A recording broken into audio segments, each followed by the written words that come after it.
We'll start with the guttural. As I mentioned last time, it directly comes by contracting a little bit, constricting slightly the throat part of it. Kantya. That's what you see here. And which is right here. So you see this is the root of the tongue. So you can't, there's not much control you can do here. It directly starts from this point. And this is a. And a takes one matra and a takes two matras. It's simple, straightforward, nothing much. And next one comes the palatal, which is when your back rear part of tongue touching the soft palate on the top. That's when you get E. And next comes the labial, which is the lips. U. Sanskrit is so rich in literature that there's one saint, his name skips my mind right now, that he created a version of Ramayana that doesn't uses anything to do with these lips at all. Because the lips is considered as very impure, because in anything that you touch with your mouth, we always do achamanam and do puja as per the Kalpa Shastras. Kalpa is also one of the Vedangas in Vedas, just like Siksha and Chandas Shastra and Vyakarana and Jyotish have Nirukta and Nigantu. They are kind of a dictionary to making a meaning out of a Veda. So there were 6 Vedangas total. He was so expert in that he was able to come up a whole story of Rama without using any of those lips. So it remains pure. And so proceeding further, so here is where I would be spending more time to make sure you get this point, because this is the quite often misrepresented. Almost 80 to 90% people don't get this right, because Parniya Siksha, it clearly says that vowels are untouched, right? So you should not touch any of your tongue to the roof anywhere. There's one exception, lu, where but lu is rarely used in literature. All the vowels you're not supposed to touch anywhere. Lot of people, what they start doing is they just use ra. They say ra, ru or ri.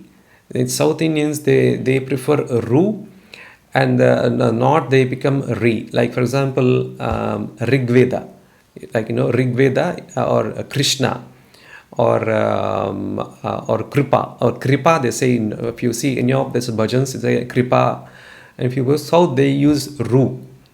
Krishna or Krupa or Matru. It's actually none of them. So imagine this is your mouth inside, right? And this is your tongue. This is what you're showing here. This is in my left hand showing right now is the top part, and this is my tongue, imagine, right? Irrespective of whether saying re or ru, you are frictioning against the dental part, which is the dantya part. That's not right. The right word, as per the Parniya Siksha, he used the word mudnya. Mudnya is the rooftop of the cave. Imagine this is a cave. So here, when you see this little gap between my tongue and the top, right? When the air comes from that location, that's the right pronunciation of ru. It's not ru. See, because I'm using my lips. Ru, that's incorrect, or ri. They both are incorrect. So the closest approximation in English for this is burn.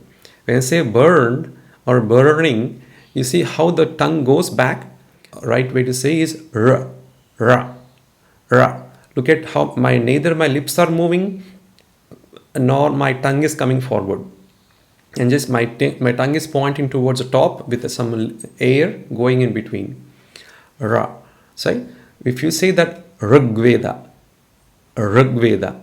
that is different than saying Rigveda or Rugveda. Rug, Rug, Rugveda. It's close to ru, u sound, but it's not really, because u comes when you close your lips. But this comes naturally, the sound comes as Rugveda, Matru or Pitru. Get this right, please, because that's a very important thing, because you'll get these words quite often And the more you practice, remember the example of Panini, no one is born a Sanskrit chanter. It just comes by practice. And the more you practice, you get it slowly, keep it slow, and then slowly increase the pace later on. And just like the earlier ones, ru, they all also have the one matra and two matra. And l is straightforward.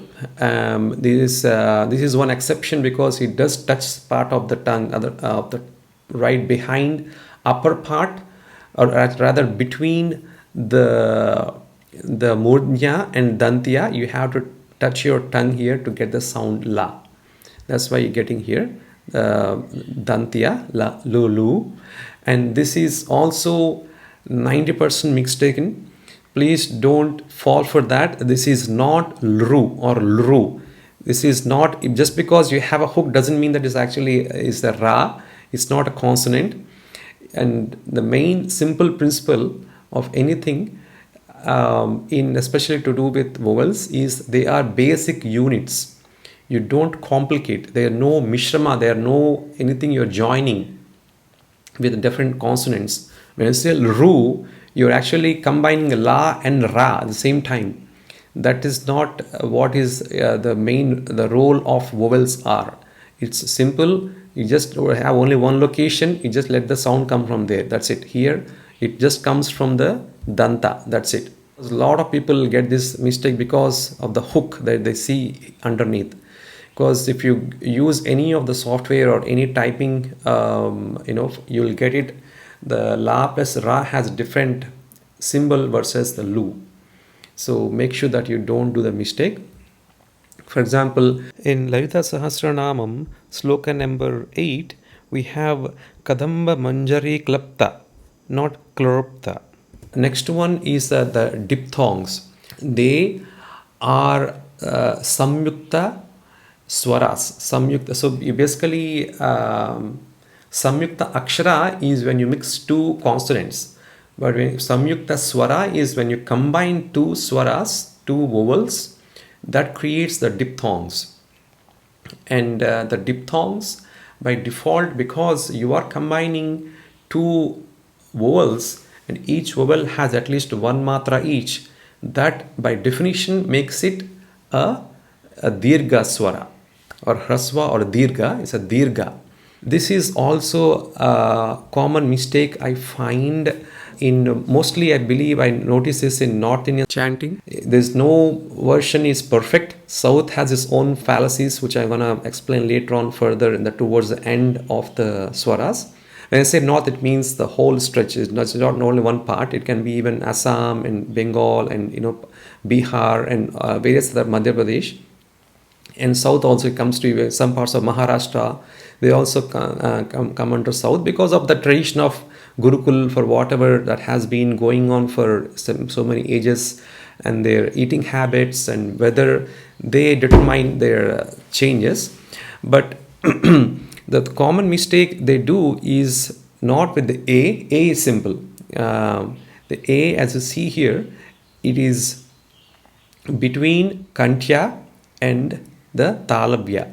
So when you get the position between these two, that's only place you can get the sound of A or A, I, right?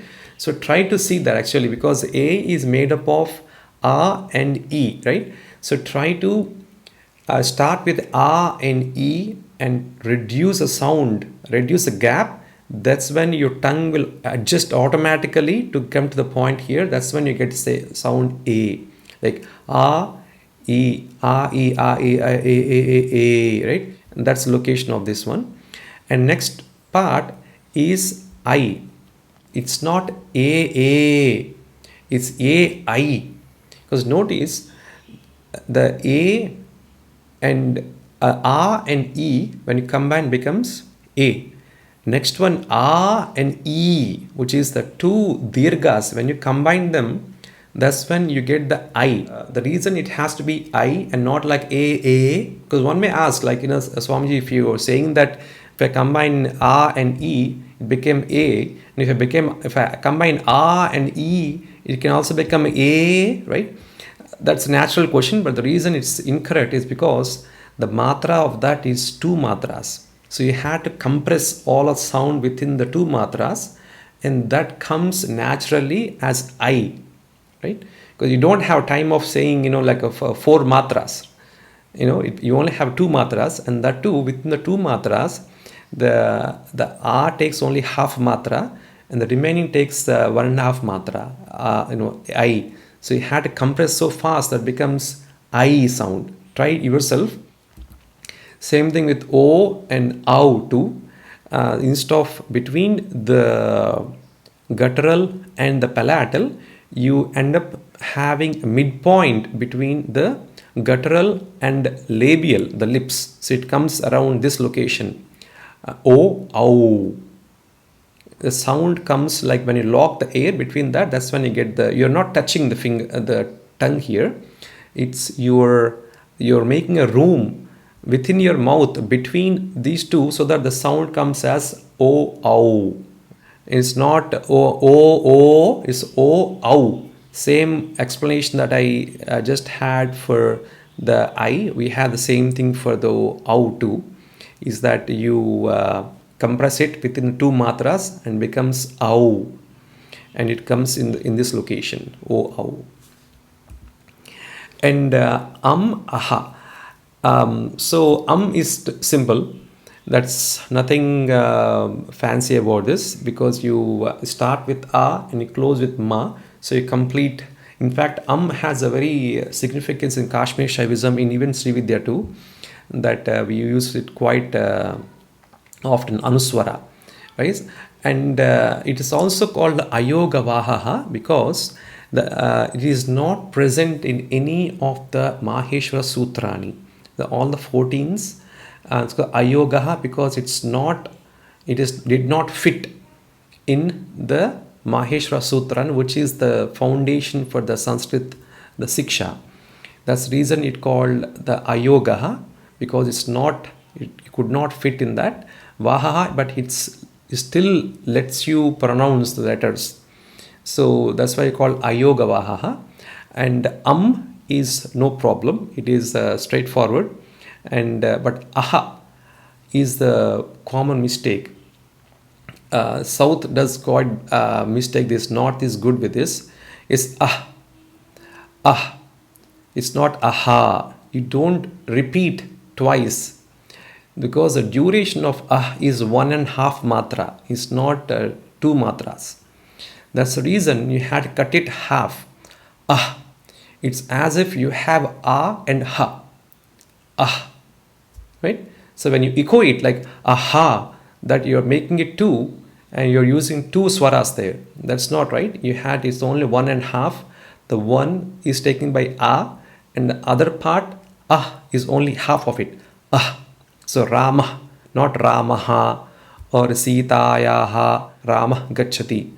That's a thing to keep note of, the Ayoga Vahaha. A, I, U, R, L, A, I, O,